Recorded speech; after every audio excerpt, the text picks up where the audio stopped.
আসসালামু আলাইকুম সুপ্রিয় দর্শক, আরও একটি নতুন ভিডিওতে আপনাদের স্বাগতম। প্রিয় দর্শক, আজকে আমি শেয়ার করতে যাচ্ছি কিভাবে আপনারা আপনাদের মেসেঞ্জার, হোয়াটসঅ্যাপ বা ইমোতে যদি কেউ মেসেজ পাঠিয়ে সেটি আনসিন করে দেয়, মানে ডিলিট করে দেয়, তাহলে সেই মেসেজটি আপনারা কিভাবে আবার পড়তে পারবেন। দর্শক, এর জন্য আমরা সরাসরি চলে যাচ্ছি গুগল প্লে স্টোরে। প্লে স্টোর থেকে একটি অ্যাপ আপনাদেরকে ইনস্টল করতে হবে। প্লে স্টোরে গিয়ে আপনারা সার্চ বাটনে লিখবেন হচ্ছে আনসিন নো লাস্ট সিন। এটা করলে প্রথমে যে অ্যাপসটি দেখতে পাচ্ছেন দর্শক, আমি আইকন দেখে দিচ্ছি, এই যে এই অ্যাপসটি আপনারা ডাউনলোড করে নেবেন। তো আমি যেহেতু ডাউনলোড করে নিয়েছি, আমি সরাসরি ওপেনে ক্লিক করছি। অ্যাপসটিতে ঢুকছি। এটা ঢোকার পর মনে রাখবেন, যত ধরনের পারমিশন চাইবে সব ধরনের পারমিশন আপনারা অ্যালাউ করে দেবেন। যত ধরনের পারমিশন রয়েছে সব কিছু আপনারা কিন্তু অ্যালাউ করে দেবেন। এতে notification allow, access allow, all allow করে দেবেন। হ্যাঁ, যা আনসিন যা আছে সব কিছু অ্যালাউ করে দেবেন।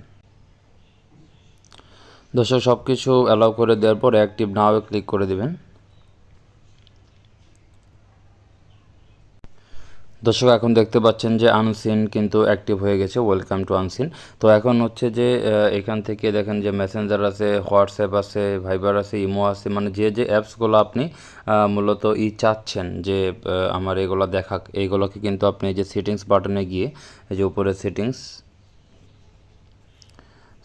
বাটনে গিয়ে আপনি অ্যালাউ করে দিতে পারেন যে কোন অ্যাপ চাইছেন। যেমন যে ভাইবার আছে, টেলিগ্রাম আছে, লিঙ্কডইন, হ্যাঁ, তারপরে ইমো, মানে যে যা আপনার দরকার ওটাতে টিক দিয়ে দেবেন, যেটা দরকার নেই সেটাতে টিক উঠিয়ে দেবেন।